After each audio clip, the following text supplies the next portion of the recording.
UP board 2025 का आज हम हिंदी का मॉडल पेपर फिर से हल करने वाले हैं। तो आइए देखते हैं कि इसमें से अच्छा क्वेश्चन जो यूपी बोर्ड में आने वाला है वो सभी आप हल कर सकते हैं। अगर ये हल कर लिए तो आपका 95 नंबर आपका फिक्स हो जाएगा। तो आइए देखते हैं। यहाँ पर आपका अनुक्रमांक नंबर डाल देना है, यहाँ पर आपका नाम डाल देना है और आपका हिंदी का है 2025 का है।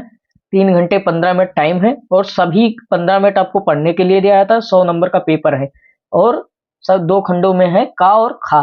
तो आइए देखते हैं पहला क्वेश्चन जो बहुविकल्पीय है। 10 क्वेश्चन आने वाला है, ये सभी 10 महत्वपूर्ण क्वेश्चन है, आप इसी वक्त तैयार कर लीजिए। तो आइए देखते हैं, भाषा योग शिष्ट के लेखक कौन है। भाषा योग शिष्ट जो है उसके लेखक कौन है। तो इसके लेखक जो है हमारे वो कौन है, राम प्रसाद निरंजनी जी हैं। कौन है, भाषा योग शिष्ट के लेखक राम प्रसाद निरंजनी। फिर दूसरा क्वेश्चन है हमारा, भारतेंदु युगीन के लेखक नहीं है, मतलब लेखक नहीं है भारतेंदु युग के लेखक कौन है। मतलब भारतेंदु युग के लेखक बालकृष्ण भट्ट, भारतेंदु युग के प्रताप नारायण मिश्र, भारतेंदु युग किशोरी लाल छायावादी, और ये भी आपके भारतेंदु युग के नहीं है। तो माखनलाल चतुर्वेदी आपके कहाँ के हैं, भारतेंदु युग के नहीं है। बाकी सभी आपके भारतेंदु युग के हैं। आप सभी को तैयार कर लीजिएगा क्योंकि भारतेंदु युग के ये सभी तीनों हैं, बाकी माखनलाल चतुर्वेदी को छोड़कर। फिर अगला क्वेश्चन देखते हैं। अगला क्वेश्चन है, शिखर एक जूनी। शिखर एक जूनी किसकी लेखक है, किसकी रचना है। शिखर एक जूनी जो है वो किसकी रचना है। तो नागार्जुन की नहीं है, मुक्तिबोध की है नहीं है, अज्ञे की है, हाँ अज्ञे की है, सच्चिदानंद हीरानंद वासदेव की अज्ञे जी की है क्या, ये शिखर एक जीवनी रचना। रामचंद्र शुक्ल की नहीं है, इसलिए इसको नहीं करेंगे। अज्ञे की रचना है इसलिए हम तैयार कर लीजिए। फिर अगला देखते हैं। अगला क्वेश्चन है हमारा, आनंद कादम्बनी पत्रिका के संपादक। आनंद कादम्बनी जो पत्रिका है उसके संपादक कौन क्या था। तो आनंद कादम्बनी पत्रिका के जो है संपादक है महावीर प्रसाद द्विवेदी नहीं है, श्याम सुंदर दास नहीं है, बद्रीनारायण चौधरी प्रेमगंज सही है। यही क्वेश्चन आपका है, सही है। बद्रीनारायण चौधरी जो है वो आपके आनंद कादम्बनी पत्रिका के संपादक किया था। और सरस्वती पत्रिका के संपादक महावीर प्रसाद द्विवेदी और श्याम सुंदर दास जी ने किया था, सरस्वती पत्रिका के संपादक। और कुबेरनाथ जी नहीं किए थे, इसलिए इनका कुछ नहीं करना है। फिर आ जाते हैं, आवारा मसीहा जो है वो विष्णु प्रभाकर। आवारा मसीहा की विधा है। आवारा मसीहा का रचनाकार कौन है, विष्णु प्रभाकर। कौन है, विष्णु प्रभाकर जी हैं। तो इनका तैयार कर लिए, विष्णु प्रभाकर जी हैं। ये किस विधा के हैं, तो ये जीवनी विधा के हैं। किस विधा की है, जीवनी विधा की। मोस्ट इंपॉर्टेंट है, तैयार कर लीजिए। फिर अगला खड़ी बोली का प्रथम महाकाव्य कौन सा है। खड़ी बोली का प्रथम महाकाव्य कौन सा है, तो हमारा कामायनी। कामायनी नहीं है। प्रिय प्रवास आपका है, कामायनी आपका नहीं है, प्रिय प्रवास आपका है। प्रिय प्रवास अयोध्या सिंह उपाध्याय का है। और कामायनी आपका रचना किसकी है, जयशंकर प्रसाद की है। और साकेत मैथिली शरण गुप्त का है, ये आपका नहीं है इस चैप्टर में, इसलिए आप इसको मत तैयार करिएगा। साकेत मैथिली शरण गुप्त का है। तो ये प्रिय खड़ी बोली का प्रथम महाकाव्य कौन सा है, हमारा प्रिय प्रवास है। फिर अगला क्वेश्चन है हमारा, छायावाद की समय सीमा क्या है। तो छायावाद की समय सीमा 1918 से 1936 ईस्वी तक सही है, आपका छायावादी का है। बाकी ये तीनों नहीं है। अगला क्वेश्चन देखते हैं। अगला मोस्ट इंपॉर्टेंट क्वेश्चन है, हम राही नहीं राहों के अन्वेषी किसने कहा है। हम राही नहीं राहों के अन्वेषी किसने कहा है। ये लाइन किसने बोला है, तो किसने, धर्मवीर भारती ने बोला है, नहीं बोला है। अज्ञे जी ने बोला है, हाँ अज्ञे जी ने बोला है। अज्ञे की रचना ये है। फिर नावबर सिंह ने बोला है, नहीं बोला है। निराला ने बोला है, नहीं बोला है। तो ये किसकी रचना है, अज्ञे की। फिर अगला क्वेश्चन देखते हैं। क्वेश्चन है हमारा, मैं नीर भरी दुख की बदली काव्य पंक्ति किसकी है। काव्य पंक्ति अगर आ गया है तो किसकी है, तो काव्य पंक्ति ये महादेवी वर्मा जी की है। किसकी है, महादेवी वर्मा जी की। मीराबाई की नहीं है, महेश श्रोता की भी नहीं, सुभद्रा कुमारी चौहान की भी नहीं, तो महादेवी वर्मा जी की है। आप लोग तैयार कर लीजिएगा। मैं नीर भरी दुख की बदली, ये इंपॉर्टेंट क्वेश्चन है, इसीलिए हम मॉडल पेपर सॉल्व करा रहे हैं। फिर अगला क्वेश्चन है, चांद का मुंह टेढ़ा। चांद का मुंह टेढ़ा किसकी रचना है या किस विधा पर है। चांद का मुंह टेढ़ा किसका है, किसकी रचना है, ये आपकी चांद का मुंह टेढ़ा आप लोग बताएंगे कि किसकी रचना है, और हम बता रहे हैं कौन सी विधा है। ये काव्य विधा की है और चांद का मुंह टेढ़ा आपका मुक्तिबोध का है, इसलिए आप तैयार कर लिया। अगला क्वेश्चन जो है हमारा वो है गद्यांश। दिए गए गद्यांश पर आधारित प्रश्न, ये सभी का हमने पहचान भी करा रखा है और अनुवाद भी करवा रखा है। तो आप लोग हमारे डिस्क्रिप्शन लिंक में हमने इसका लिंक दे दिया है, तो आप इससे वीडियो देख सकते हैं कि पहचान किस प्रकार करना है। तो आइए ये देखते हैं, इसका पहचान करते हैं और पहचानते हैं कि किस चैप्टर का है। मोस्ट इंपॉर्टेंट धरती माता आ गया, फिर यहाँ पर आ गया धरती माता। अगर आप पहला ही पढ़े होंगे तो आप पहचान जाएंगे। धरती माता आ गया, मिट्टी आ गई और आपके कई सारे आ जाएंगे। तो ये किस चैप्टर का है? ये है हमारा राष्ट्र के स्वरूप। राष्ट्र के स्वरूप का चैप्टर का है। राष्ट्र के स्वरूप, राष्ट्र के स्वरूप किसका है? वासुदेव सरल अग्रवाल जी का है। तो इसका क्या लिखना है? संदर्भ लिखना है। और इसकी वसुंधरा की क्या क्यों कहलाती है? धरती। और रेखांकित अंश की व्याख्या करनी है। आपका 10 नंबर का है, ये आपको मिल जाएगा। आप लोग इसी मॉडल पेपर से हल कर लीजिएगा, पूरा एकदम तैयार हो जाएगा आपका। अगर मान लीजिए पहला नहीं आता है तो दूसरा अथवा करके है, दूसरा भी आप कर सकते हैं। अशोक का फूल, अशोक का फूल आ जाता है तो पहले ही समझ जाइए कि ये अशोक के फूल चैप्टर से हैं। इस चैप्टर से अशोक के फूल। हजारी प्रसाद द्विवेदी, किसने लिखा है? हजारी प्रसाद द्विवेदी जी ने लिखा है। हजारी प्रसाद द्विवेदी जी, कौन लिखा है? हजारी प्रसाद द्विवेदी जी ने इस चैप्टर को लिखा है। इसकी संदर्भ और व्याख्या आप कर देनी है, आपको 10 नंबर इसमें भी प्राप्त हो जाएगा। अगर मान लीजिए पहला नहीं आता तो दूसरा कर सकते हैं। फिर अगला देखते हैं हम, हिंदी का पद्यांश आ गया। अभी तक गद्यांश चल रहा था, इसमें भी आपका क्या है? इसमें भी आपका अथवा लगकर क्वेश्चन मिल जाएगा, क्योंकि आप लोग तैयार कर लीजिएगा।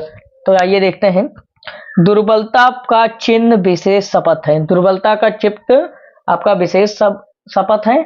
और आगे पढ़कर देखिए, भारत से होए स्वयं पुत्र भी खोऊं। ये जानते हैं कि चैप्टर अनुताप, ये केकई अनुताप है। केकई अनुताप किसका है? मैथिली शरण गुप्त जी का। केकई अनुताप, केकई का अनुताप जो था वो किस चैप्टर का? मैथिली शरण गुप्त द्वारा लिखित गया है। तो आप तुरंत पहचान कर इसके संदर्भ और व्याख्या कर दीजिएगा और 2-3 क्वेश्चन कर देगा। आपका 10 नंबर इसमें मिल जाएगा। अगर मान लीजिए ये वाला नहीं आता तो इसमें आपका अथवा भी लगा है अगले क्वेश्चन में। ये आ गया हमारा अथवा वाला। अगर मान लीजिए वो पहला वाला नहीं आ रहा था तो यहाँ पर आपका दूसरा अथवा वाले में आपका पहचान देखते हैं कि किस प्रकार पहचाना जा सकता है। तो इस सभी का पहचान हमने बता रखा है, आपको डिस्क्रिप्शन लिंक में इसका वीडियो मिल जाएगा, आप लोग देख सकते हैं कि किस प्रकार पहचाना है। तो आइए देखते हैं, लज्जाशील पथिक महिला जो दुष्ट आई। फिर यहाँ ये जानते हैं किस चैप्टर का है? ये पवन दूतिका है। पवन दूतिका जो अयोध्या सिंह उपाध्याय लिखे हैं। राधा जी श्याम को पत्र पवन दूतिका के हाथे अपना संदेश भिजवा रही हैं। तो किस चैप्टर का है? पवन दूतिका। किस चैप्टर का है? पवन दूतिका। क्योंकि हमने पहचान में बता रखा है लज्जाशील महिला पथिक, ये सब आएगा धीरे धीरे। नव जलद आ जाएगा, तो ये सब खेत आ जाएगा। तो ये सब हमने बता रखा है, आप पहचान देखकर कर लीजिएगा। इसका भी संदर्भ करना है, व्याख्या करना है और ये 2-3 क्वेश्चन करने हैं। आपका 10 नंबर इसमें भी मिल जाएगा, आराम से मिल जाएगा। इसलिए आपको जल्दी में नहीं करना है, जो क्वेश्चन आए वही करना है, लेकिन आपको सभी क्वेश्चन को करना है। फिर अगला क्वेश्चन है हमारा जो इंपॉर्टेंट है, साहित्य परिचय लिखने के लिए आया गया है। 5 नंबर में है साहित्य परिचय, क्योंकि 3 नंबर आपका साहित्य परिचय का रहेगा, 3 नंबर साहित्य परिचय का और 2 नंबर आपके रचना का रहेगा। क्योंकि यहाँ पर लिखा हुआ साहित्य परिचय देते हुए प्रमुख रचना का उल्लेख करना है। तो आपका हम 6 बता रहे हैं, 6 में से आप तैयार कर लीजिएगा, आपका पूरा नंबर मिल जाएगा, एक भी नंबर कटेगा नहीं। तो आइए देखते हैं, पहला है हमारा जो उसका साहित्य परिचय लिखना, आचार्य हजारी प्रसाद द्विवेदी जी का। हजारी प्रसाद द्विवेदी हमेशा आते रहते हैं, इसलिए हजारी प्रसाद द्विवेदी का इंपॉर्टेंट है, आप तैयार कर लीजिए। दूसरा है हमारा एपीजे अब्दुल कलाम। एपीजे अब्दुल कलाम का तैयार कर लीजिएगा। साहित्य परिचय आप लिखना है, किस प्रकार लिखना है ये भी हम आपको डिस्क्रिप्शन लिंक में वीडियो दे दिए हैं। फिर अगला है वासुदेव सरल अग्रवाल। वासुदेव सरल अग्रवाल मोस्ट इंपॉर्टेंट है, इसलिए आप तैयार कर लीजिएगा। ये रहा लेखक का 3 और आप कवि का आपको लिखना है 3। तो कवि हमारे जो थे उनका भी साहित्य परिचय ही लिखना है और 3+2 इसमें भी है, क्योंकि 3 नंबर आपके साहित्य परिचय का हो जाएगा और 2 नंबर आपको रचना का उल्लेख करना है। इसलिए आप रचना को छोड़ना नहीं है, मोस्ट इंपॉर्टेंट है, इसलिए तैयार कर ही जाना है। तो पहला इंपॉर्टेंट है जो मैथिली शरण गुप्त का है, इसका है मैथिली शरण गुप्त जो है उनका आप तैयार कर लीजिएगा। दूसरा है हमारा सुमित्रानंदन पंत जी। सुमित्रानंदन पंत का मोस्ट इंपॉर्टेंट है, क्योंकि हर सेट में आता रहता है, इसलिए सुमित्रानंदन पंत का तैयार कर लीजिएगा, यूपी बोर्ड के लिए बहुत महत्वपूर्ण है। फिर अगला क्वेश्चन है रामधारी सिंह दिनकर। रामधारी सिंह दिनकर का अगर तैयार कर लेते हैं तो आपका बढ़िया हो जाएगा, नंबर मिल जाएंगे आपको, 10 नंबर इसमें भी मिल जाएगा आपका, ये जान लीजिए 100 में आपको 95 मिल सकते हैं, इसी मॉडल पेपर से आप तैयार कर लीजिएगा। फिर अगला है हमारा 6 नंबर क्वेश्चन, जो बहादुर कहानी लिखनी है। कहानी लिखनी है आपको, बहादुर अथवा पंचलाइट की कहानी पर उस उद्देश्य पर प्रकाश डालिए। कितना शब्द में लिखना है? 80 शब्द में लिखना है। अगर मान लो जी ये आपको बहादुर कहानी नहीं याद है तो पंचलाइट लिख सकते हैं। अगर बहादुर कहानी नहीं याद है तो पंचलाइट लिख सकते हैं। अगर पंचलाइट नहीं याद है तो अथवा में ये भी करके दिया है, इसमें 3 अथवा लगा है। अगर आप ये नहीं कर पाते हैं तो ये कर लीजिए, अगर ये नहीं कर पाते तो आप ध्रुव यात्रा कर लीजिए, या तो एक है लाठी की कहानी, वो भी आप तैयार कर लीजिएगा। फिर ये भी 80 शब्द के अगर आप लिख देंगे तो बढ़िया नंबर आपको मिल जाएंगे, इसमें भी नंबर नहीं कटता है एक भी। फिर अगला है हमारा स्वपठित खंड काव्य, जिसमें स्वपठित खंड काव्य पर आधार पर प्रश्न, मतलब आपके जिला के अनुसार ये आपको बटा रहता है, क्योंकि 75 जिले में 5-6 रहते हैं, वो सभी आपके जिले के अनुसार बटे रहते हैं।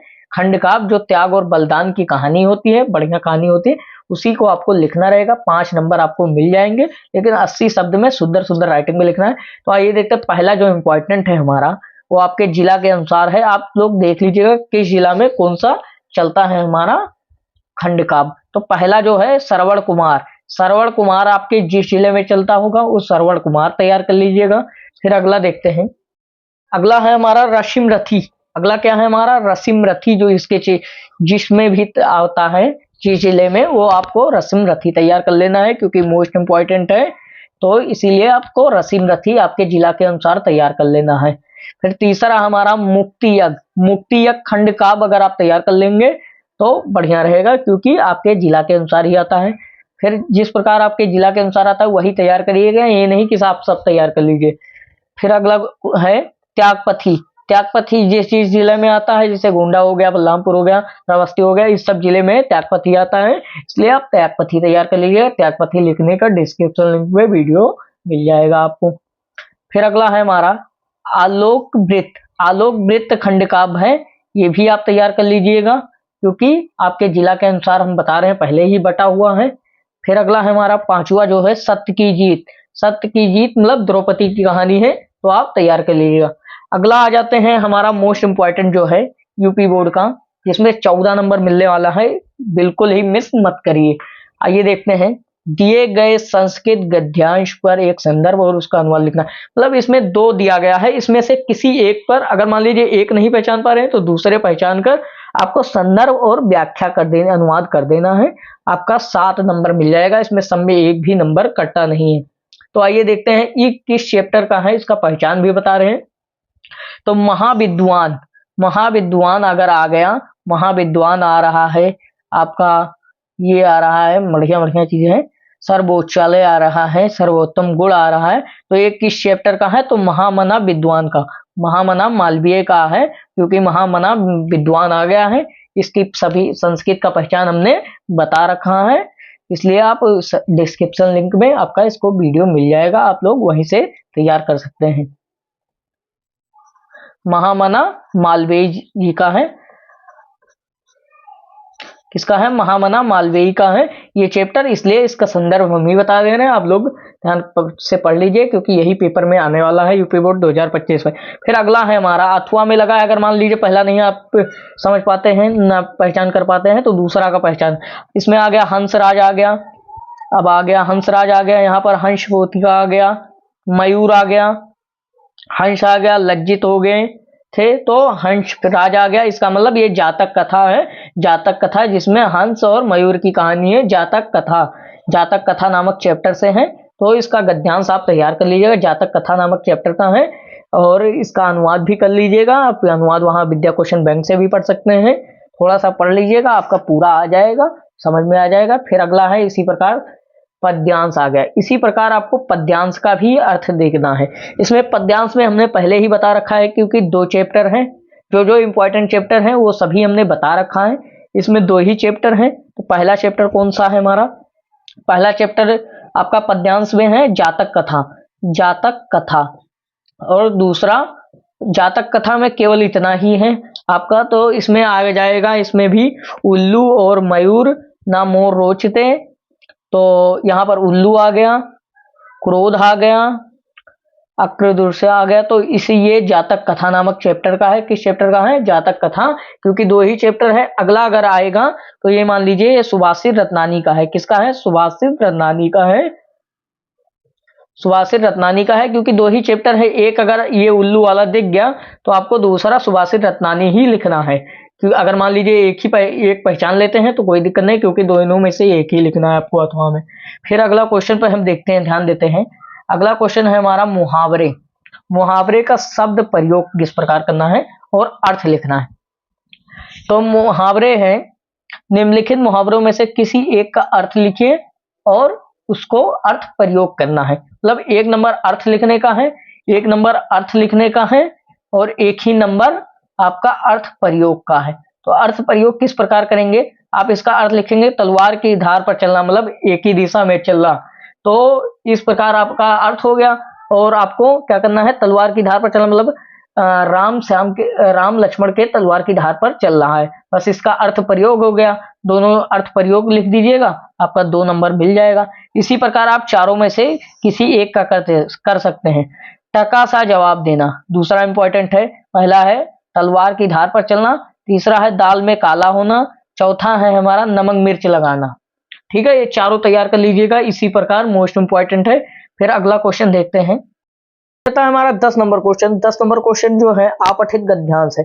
अपठित गद्यांश है, इसमें का 5 नंबर का क्वेश्चन है। कितने नंबर का? 5 नंबर का क्वेश्चन है। केवल आपको क्या करना है? इस स्टोरी को पढ़ना है 2 से 3 मिनट में, 5 मिनट में, जितने भी पढ़ सके आप। 2 से 3 मिनट की स्टोरी पढ़ना है और इसी में से आपको जवाब दे देना है। जिस प्रकार इंग्लिश में आता है उसी प्रकार हिंदी में कर दिया गया है। अगर आप ये तुरंत कर लेते हैं तो तुरंत कर दीजिएगा, क्योंकि 5 नंबर आपको मिल जाएंगे। यहाँ पर पहला वाला 1 नंबर का रहेगा, दूसरा 2 नंबर का रहेगा और तीसरा भी 2 नंबर का ही रहेगा। अगर मान लीजिए पहली स्टोरी आपको नहीं समझ में आ रही है बिल्कुल, तो आपके लिए अथवा का ऑप्शन है। किसका ऑप्शन है? अथवा का ऑप्शन है। अगर आप अथवा में भी कर सकते हैं। इस स्टोरी को आप पढ़कर भी इसी प्रकार आपका पढ़ लीजिएगा और आपका 5 नंबर मिल जाएंगे। अगर मान लीजिए पहली स्टोरी नहीं आती तो दूसरी स्टोरी आप कर सकते हैं। तो पहला देखते हैं क्वेश्चन। पहला एक क्वेश्चन 1 नंबर का रहेगा, दूसरा क्वेश्चन 2 नंबर का रहेगा, तीसरा क्वेश्चन भी 2 नंबर का रहेगा। इस प्रकार आपको 5 नंबर यहाँ से प्राप्त हो जाएंगे। 11 नंबर क्वेश्चन देखते हैं। मोस्ट इंपॉर्टेंट क्वेश्चन है 11 नंबर क्वेश्चन। 11 नंबर क्वेश्चन में है शब्द युग्म का सही अर्थ लिखना है। शब्द युग्म का सही अर्थ लिखना है। विद्या क्वेश्चन में सभी क्वेश्चन दिया गया है, लेकिन हम इंपॉर्टेंट अलग से बता रखे हैं। वीडियो में देख लेना, डिस्क्रिप्शन लिंक में दे दिए हैं। निम्नलिखित शब्द युग्म का सही अर्थ चयन करना है। निम्नलिखित जो शब्द युग्म है इसका सही अर्थ चयन करना है। तो आइए देखते हैं वस्त्र और व्यसन का अर्थ क्या होता है। वस्त्र एक हो तो वस्त्र का अर्थ होता है वस्त्र, और व्यसन का मतलब आदत होता है। तो इसी प्रकार दूसरा देखते हैं। दूसरा जो मोस्ट इंपॉर्टेंट है अंबुज और अंबुद। अंबुज और अंबुज जो है, जिसमें जा लगा होता है उसमें जन्म लेने वाला होता है, और जिसमें दा लगा होता है उसमें देने वाला। तो जन्म लेने वाला क्या होता है? कमल, और जल को देने वाला क्या होता है? बादल। तो इसी प्रकार आपका सी वाला सही हो जाएगा, कमल और बादल सही हो जाएगा, अंबुज और अंबुद का। इसी प्रकार अगला क्वेश्चन देखते हैं। अगला क्वेश्चन है हमारा निम्नलिखित शब्दों में से किसी एक के 2 अर्थ लिखना है। मतलब कोई भी शब्द है उसका भी 2 पर्यायवाची लिखना है। 2 पर्यायवाची शब्द या अर्थ लिखना है आपको 2 नंबर में, मतलब 1-1 नंबर का 1-1 रहेगा। अगर अंबर का आप जानते हैं तो अंबर का लिख दिए, अंबर का आसमान हो जाता है, आकाश हो जाता है। पट का जानते हैं, पट का लिख दिए। विधि का जानते हैं, विधि का विधान हो गया, आपका कार्य करने का तरीका हो गया, तरीका और विधान हो गया। नाग का लिख दिए, सर्प हो गया और नाग हो गया, यक्ष हो गया। फिर भुजंग हो गया। फिर अगला क्वेश्चन इसी प्रकार देखते हैं। निम्नलिखित वाक्यांश के लिए एक शब्द, कोई भी बड़ा वाक्य है उसके लिए एक छोटा शब्द कौन सा हो सकता है। तो आइए देखते हैं, जो इंपॉर्टेंट है वही बता रहे हैं। जो आंखों के सामने हो, जो आंखों के सामने हो उसको क्या कहते हैं? प्रत्यक्ष कहते हैं। जो आंखों के सामने होता है उसको प्रत्यक्ष कहते हैं हम। इसी प्रकार आप तैयार कर लीजिए, मोस्ट इंपॉर्टेंट क्वेश्चन है। फिर अगला क्वेश्चन है हमारा जानने की इच्छा रखने वाला। जानने की इच्छा रखने वाला क्या कहलाता है? आप लोग सभी बताएंगे कमेंट में। जानने की इच्छा रखने वाला क्या होता है? तो जिज्ञासु होता है। क्या होता है? जिज्ञासु, जानने की इच्छा रखने वाला। फिर अगला क्वेश्चन है इसी प्रकार, निम्नलिखित में से किन्हीं 2 वाक्यों को शुद्ध करके लिखना है। कोई भी 2 वाक्य को आपको शुद्ध करके लिखना है, जो मोस्ट इंपॉर्टेंट क्वेश्चन है। तुम तो कुर्सी पर बैठे है, बैठे है, इसमें होना चाहिए तुम कुर्सी पर बैठे हो। तो इसको प्रकार शुद्ध कर देना है। इस सरोवर में अनेकों कमल खिले हैं, इस सरोवर में अनेक फूल खिले हैं, कमल खिले हैं, ये हो जाएगा खिले हैं। फिर इसी प्रकार आपको तीसरा भी कर देना है शुद्ध। अगर मान लीजिए 2 ही करना है आपको, जो आपको आसान लगे वही कर देना है, आपको चारों में से केवल 2 करना है। फिर अगला आ जाता है हमारा 12 नंबर क्वेश्चन, जो मोस्ट इंपॉर्टेंट क्वेश्चन है, 6 नंबर का क्वेश्चन है।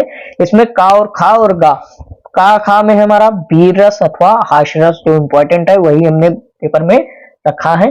हाश रस, वीर रस हो गया और हाश रस, इसका आपको रस छंद अलंकार का तीनों का वीडियो हम डिस्क्रिप्शन लिंक में डाल रखे हैं, आप लोग देख लीजिएगा। फिर अगला क्वेश्चन हो गया श्लेष अलंकार अथवा उत्प्रेक्षा अलंकार। श्लेष अलंकार या उत्प्रेक्षा अलंकार, इसका लक्षण और उदाहरण दोनों देना है किसी एक का। इसमें वैसे तीनों में 6 में से आपको 3 करना है, इसके 6 नंबर आपको मिलेंगे, 1 के 2 नंबर मिलेंगे, लेकिन उदाहरण और लक्षण दोनों सहित होना चाहिए तभी आपको मिलेगा। इसी प्रकार आप तैयार कर लीजिएगा श्लेष अलंकार या उत्प्रेक्षा अलंकार, क्योंकि 2 ही है, 2 में से 1 आ जाएगा आपका। बढ़िया इंपॉर्टेंट क्वेश्चन है। फिर आ जाता है हमारा छंद। छंद में आप दोहा तैयार कर लीजिए, सोठा भी तैयार कर लीजिए, मोस्ट इंपॉर्टेंट है, आप दोनों तैयार कर लीजिएगा, आ जाएगा आपका पेपर में। अगला क्वेश्चन है हमारा जो मोस्ट इंपॉर्टेंट क्वेश्चन है, 6 नंबर का क्वेश्चन है। बैंक में खाता खोलने के लिए प्रबंधक को आवेदन पत्र, मतलब पत्र लिखना है। जिस प्रकार आप एप्लीकेशन लिखते थे उसी प्रकार आपको पत्र लिखना है। तो आपको बैंक में खाता खुलवाने के लिए आवेदन पत्र आप लिख देंगे। अगर मान लीजिए आवेदन पत्र नहीं आता है तो आप इसमें भी अथवा का ऑप्शन है, अथवा लगा हुआ है। शहर में फैली संक्रामक बीमारी को जिला अधिकारी को आकर्षित करने के लिए आवेदन पत्र, मतलब शहर में जो बीमारी फैली है उसको आपको जिला निगम को आप पत्र लिख सकते हैं कि किस आकर्षित करने के लिए पत्र लिख सकते हैं, किस प्रकार सुधार आ जाए, इसी प्रकार आप लिख सकते हैं।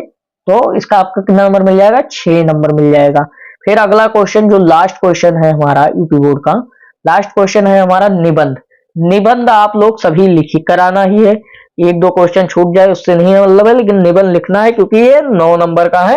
निबंध पर ध्यान दीजिएगा क्योंकि पहले ही निबंध लिख सकते हैं आप, लेकिन पहले लिखेंगे तो उतना अच्छे से नहीं चेक होगा, बाद में ही लिखिएगा। तो आइए देखते हैं पहला जो इंपॉर्टेंट है हमारा निबंध। निबंध जो पहला इंपॉर्टेंट है हमारा, देश में बेरोजगार की समस्या। देश में जो बेरोजगारी की समस्या आज की डेट में है वो उसका समाधान और ये सब कैसे होगा, तो आइए ये शिक्षा के अमल पर होगा। तो इसलिए देश में बेरोजगार की समस्या पर आपको निबंध लिखना है, जो आपका 9 नंबर का, 2 नंबर आपके लिपि का है, मतलब किस प्रकार आप लिखावट लिखते हैं, और 7 नंबर के आपके लिखावट शुद्धता के हैं कि किस प्रकार आपका कॉपी लिखा गया है, बढ़िया रहेगा। तो आपको 9 में 9 मिलेंगे। आतंकवाद की समस्या और समाधान, मतलब देश में जो आतंकवाद होते हैं, आतंकवाद फैलाते हैं, वो उसकी समस्या और समाधान दोनों आपको बताना है पूर्ण रूप से कि किस प्रकार हल किया जा सकता है। फिर अगला क्वेश्चन है वृक्षारोपण का महत्व, मतलब वृक्षारोपण का महत्व मतलब एक वनस्पति विभाग के बारे में दिया गया है, मतलब इसमें आ गया पर्यावरण प्रदूषण भी आ सकता है, इसीलिए आप ये वृक्षारोपण का महत्व तैयार कर लीजिएगा, मोस्ट इंपॉर्टेंट है। फिर अगला क्वेश्चन है हमारा विद्यार्थी और राजनीति में क्या अर्थ है, इसका भी आ सकता है यूपी बोर्ड में, क्योंकि हमने सभी इंपॉर्टेंट को बता रखा है। तो आप विद्यार्थी और राजनीति को तैयार कर लीजिएगा क्योंकि यही सब पेपर में आपके आने वाला है। अगर आप विद्यार्थी और राजनीति नहीं तैयार करते तो आप मतलब 5 में से कोई एक ही लिखना है आपको, कोई भी आप मतलब 2-3 तैयार कर लीजिए जिससे आपका कोई भी हल हो जाए। फिर अगला क्वेश्चन है हमारा देश की समृद्धि और विकास में समाचार पत्रों की भूमिका क्या है, मतलब जो देश में आपकी चल रही है, खलबल मच रही है, वो उसमें समाचार पत्रों की भूमिका क्या है इसके बारे में आपको लिखना है। तो आप लिख दीजिएगा, अगर आपको ये आता है तो ये लिखिए, देश में बेरोजगारी की समस्या, पर्यावरण प्रदूषण, ये सभी आप तैयार कर लीजिए, 9 नंबर मिल जाएंगे। अगर आप हमारे वीडियो से देखते हैं तो आपको नया नया मॉडल पेपर सेट मिलता रहेगा, आप इसी प्रकार आप तैयार कर लीजिएगा। 100 में 95% मिल सकता है आपको यहीं से, 100 में 95% आपको मिल सकता है यही वीडियो से। अगला मॉडल पेपर तैयार करने के लिए हमारे वीडियो से जुड़े रहें।